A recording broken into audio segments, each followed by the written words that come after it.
Gimana ini? Jangan gini. Kita udah mulai jauh.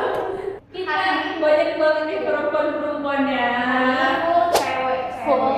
Wah, cocok sore-sore santai kita ya di saat ini. Wah, seru nih Pak. Kita lagi kumpul cewek-cewek nih, khusus duta BPJS Kesehatan. Kita ngulik dari atas satu, dari bawah Bawah satu. Jadi sekarang kita berempat cewek semua. Karena pasti bahasanya curcol santai nih. Kita tidak mengkulik-kulik lagi ya, lebih jauh ke BPJS Kesehatan. Kita mau cari tahu nih, pengen ngobrol-ngobrol santai aja nih sama kakak-kakak yang dua yang cantik ini. Sorry. Kalau kemudian kayaknya di belakang kamera heboh ya obrolannya sepertinya. Tapi boleh lah kakak-kakak ini kenalan dulu nih sama sobat-sobat pejuang sehat kita, kan belum pada kenalan nih. Boleh lah. Gimana cara kenalannya? Halo guys, jadi kenalin nama aku tuh Yuni. Hai. Halo Sobat JKN, nama saya Farah. Hai Kak Farah. Boleh dong Kak ini sebagai apa nih di BPJS Kesehatan? Saya di bagian PKP, tentunya itu petugas pemeriksaan. Oh, petugas pemeriksaan. Berarti tentang uang-uang ya? Salah. Salah nih Pak. Boleh mirip sama kayak Bang Jikri. Ya, tapi bedanya kalau saya itu di badan usahanya. Berarti Kak Yuni ini khusus ke badan usaha. Kalau Kak Farah ini sebagai apa nih Kak? Di sini saya sebagai JKN Apprenticeship Program atau magang di posisi Relationship Officer di bagian kepesertaan.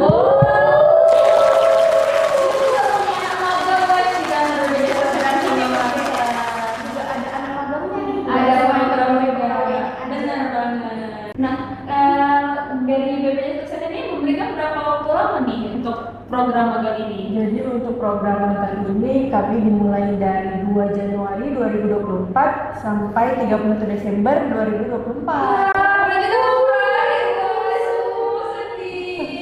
Peluk aja. Aduh, sedih banget ya. Ternyata Dek Farah bentar lagi sudah mau selesai program magangnya dari BPJS Kesehatan. Udah mau ada kawan-kawan ngobrol kita. Berkurang circle kita. Jadi kami Instagram Pejuang Sehat. Iya. Jadi kalau mau nanya, tapi saya ini kan bentar lagi ya. Adminnya Diserahkan pada Pipa. Jadi kalau mau nanya-nanya soal BPJS Kesehatan pasti yang jawab Pipa. Kak Najwa juga. Tidak, saya megang admin TikTok guys. Beda tugas kita. Bakal dicari lah nanti Far dibilang admin Instagram. Jadi apa nih? Oh, itu kan ini ya. Guys, Dia mau ngomong lagi. kayaknya Bang Fajar. Kan kita bukan kami Bang Fajar. Ini yang benar. Boleh. Daripada kita diam-diam, lebih baik kita cerita tentang BPJS Kesehatan karena ada saudara saya yang menggunakan BPJS Kesehatan sampai bertahun-tahun loh. Jadi ceritanya itu panjang sih sebenarnya. Jadi intinya aja nih. Jadi kebetulan dari nenek saya emang ada penyakit tumor nih Kak. Iya, tumor tuh di sini lah kan. Terus waktu itu adik mama saya atau saya panggilan bule. Nah dia itu sakit kanker payudara nih. Setelah dicek ternyata di stadium 4. Udah tinggi. Iya. Stadium terakhir ya. Iya Kak. Waktu itu dia nggak berani ke berobat medis Kak karena nenek masih berobat herbal dulu. Kami sebagai keluarganya, anaknya, soalnya kan nggak tahu tuh Kak kalau dia tuh sakit kanker payudara. Berarti dirahasiakan. Karena dia mungkin takut ya Kak karena mamanya pernah sakit itu juga, jadi dia nggak mau sampai terjadi ke diri dia sendiri. Jadi dia berusaha terus obat herbal Kak diminumnya gitu. Nah waktu itu emang pas hari itu mungkin emang udah waktunya kami tahu. Jadi payudaranya itu kayak kita bilang banyak banget keluar darah sampai 1 ember gitu Kak keluar darah. Jadi udah gitu udah keluar banyak banget, kami bawa ke rumah sakit. Nah di situ baru dibilang bahwasannya ini sakit kanker payudara, ini kan harus di kemo. Nah untuk di rumah sakit Langsa ini belum ada fasilitas untuk kemoterapi kak, jadi dilarikan ke Medan, yaitu ke rumah sakit Adamali. Nah waktu itu juga langsung di biopsi ya kak? Di biopsi. Di biopsi dulu sebelum kemoterapi. Nah, sudah di kemoterapi udah puluhan kali nih, mungkin dia itu ada sekitar bertahan hidup ya kak kita bilang, karena udah kita lihat dari umurnya tuh udah stadium 4. Kata dokter juga lumayan lama. Maksudnya dia ini sebenarnya waktunya cepat, karena diambilnya cepat karena mungkin dia masih muda. Jadi Dan perjuangan hidup dia juga lebih besar ya Kak. karena mungkin anak-anaknya jadi semangat. Sekitar 7 sampai 8 tahun lah kak. Iya. Itu lama ya. Berarti sampai 7 tahun itu melakukan kemoterapi selama Iya, lama itu. kemoterapi mulai dari kemoterapi payudara, terus setelah kemoterapi payudara itu ke kemo tulang. Udah menyebar juga? Iya, udah menyebar karena kan bisa diumpat tuh kak, udah bukan ke payudara aja, udah ke paru, udah ke tulang. Karena kan kalau misalnya kita kemoterapi, terus ada radiasi ya kak namanya. Iya, benar. Kalau radiasi itu kan tulang kita itu rapuh gitu Keropos kak, ya. keropos. Jadi pokoknya kemoterapinya banyak lah. Nah waktu itu meninggalnya itu kalau kita bilang bukan karena kanker Sebenarnya bukan karena kanker itu ya. dia itu jatuh kak, jatuh dari kereta waktu itu karena tulangnya ini Sudah tulang sudah rapuh, jadi harus dipasang jeep gitu di tulangnya. Oh, iya, jeep, iya.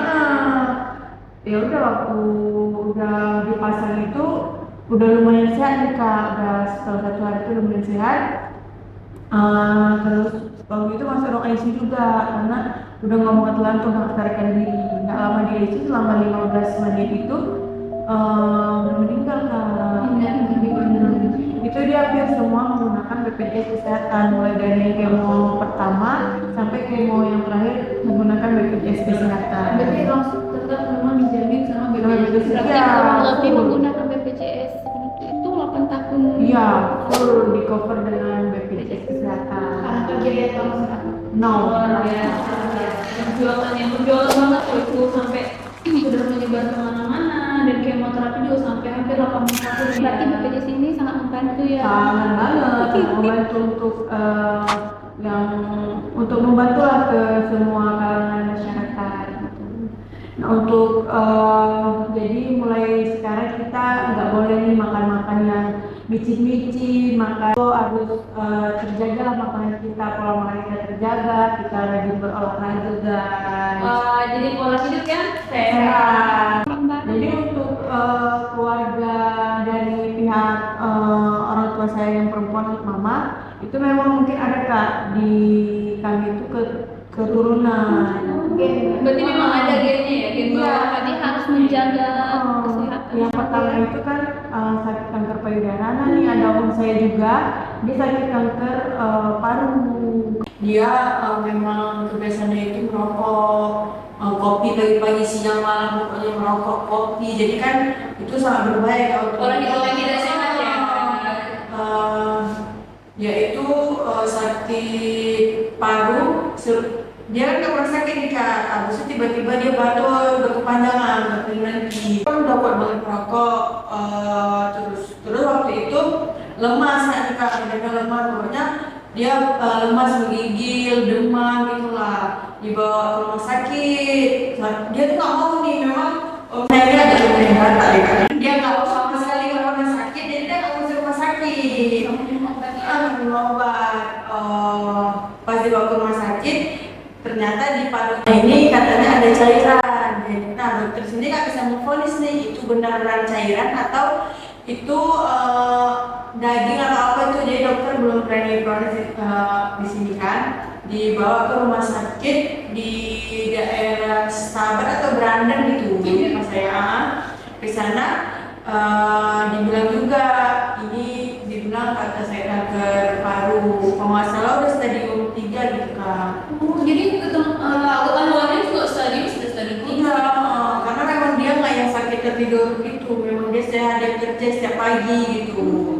Dia kerjakan di Aceh Timur, jadi pulang pergi mangsa dia masih sehat gitu. Waktu karena kami bule saya yang tadi saya kanker payudara itu di Medan di rumah sakit Adam Malik. Jadi kami sepakat bahwasannya ini juga dibawa ke sana. Jadi kalau pergi kami bisa bareng-bareng nih Kak, bisa konsulnya sama-sama kan, walaupun sakit kanker berbeda.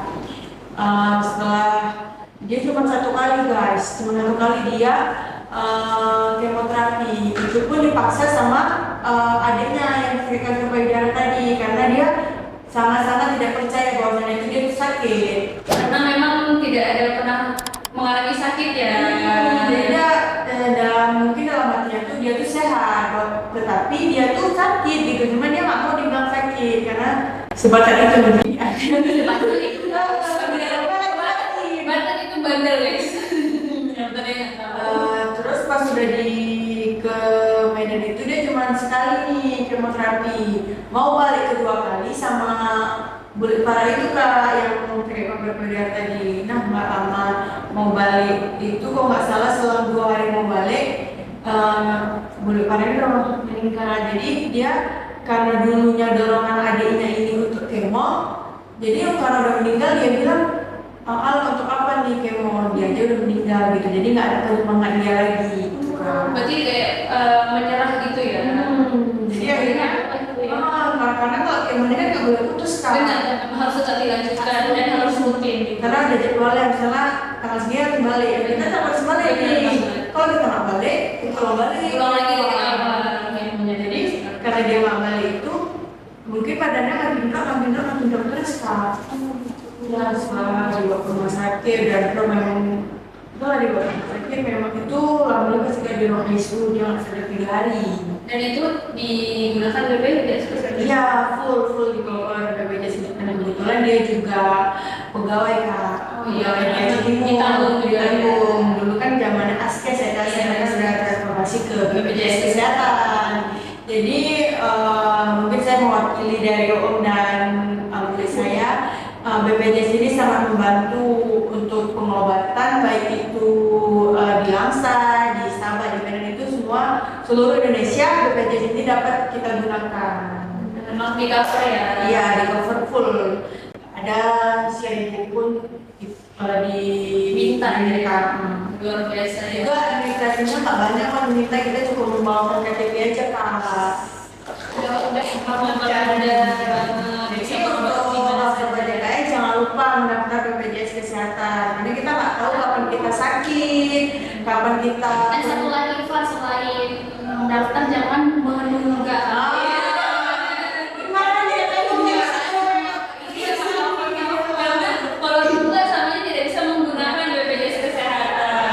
Tapi kemarin kayaknya kalau ada yang menunda itu bisa rehab ya kan? Benar. Jadi maka diusahakan sobat-sobat pejuang sehat tidak melakukan tunggakan iuran yang Jangan sampai menunda kalau nggak nanti ditaruh sama Bang Jigre dan Kak Yuni. Ayo. Tapi kalau emang mau nomornya boleh juga. Nanti IG-nya kita taruh cantumkan di bawah. Kalau dari Kak Yuni sendiri nih, ada nggak sih Kak pernah pengalaman keluarga atau diri sendiri benar menggunakan BPJS Kesehatan? Mungkin orang tua saya ya Kak, dari zaman dulu lah, mau sakit pinggang, mungkin sakit paling kayak asam urat, kolesterol, terus orang tua saya itu kan kayak ada sakit kaki gitu, dia susah jalan, jadi itu ada kontrol setiap bulan kira. Oh, berarti dalam kontrol ulang jalan Iya. Jadi memang Hyun menggunakan BPJS semua gratis. luar biasa. Jadi BPJS membantu sekali, apalagi ada mobile JKN ya.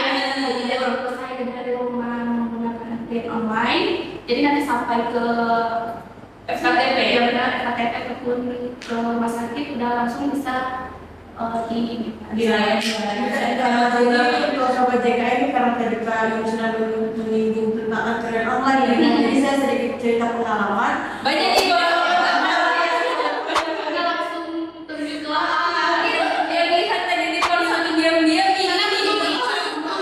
Kalau kita dulu lama-lama ada